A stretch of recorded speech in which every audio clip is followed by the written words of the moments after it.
कुशेश्वर स्थान से जाने के क्रम में आपको दिखाएंगे जो चाहने वाले मित्र सब मिल गए हैं, जो कहते हैं आपका वीडियो देखते हैं। और खुशी की बात यह है कि मिथिला से ही हैं, समस्तीपुर से आए हैं बाबा का दर्शन करने के लिए। समस्तीपुर से जी समस्तीपुर से है और इनका जो तकरीबन 6-7 महीना से वीडियो देख रहे हैं, काफी अच्छा लगता है और सुकून मिलता है, हंसी आता है। बिल्कुल आपका वीडियो हम बराबर देखते हैं। तकरीबन हम यहाँ से 7 किलोमीटर की दूरी से आए हुए हैं, लेकिन आपको देखकर बहुत अच्छा लगा।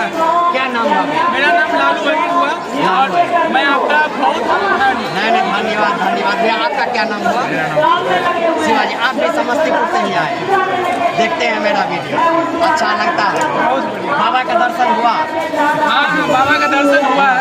4 बजे लाइन में लगे थे और तकरीबन 11 बजे मुझे दर्शन का सौभाग्य प्राप्त मिला है। 5 घंटा 6 घंटा कड़ी इंतजार के बाद जो है। हाँ तो अभी देखें आप अभी कुशेश्वर स्थान से आके ग्राउंड रिपोर्टिंग दिखाए हैं और ये लोग चाहने वाले हैं, अच्छे वीडियो लगते हैं। तो अभी आप लोग चाहेंगे इस वीडियो को भी शेयर कर दीजिए। लगातार अभी कुशेश्वर स्थान से ऐसे ही मिलेंगे, गार्जियन मिलेंगे और श्रद्धालु मिलेंगे, उनसे बात करके आपको सुनवाएंगे। बहुत बहुत धन्यवाद।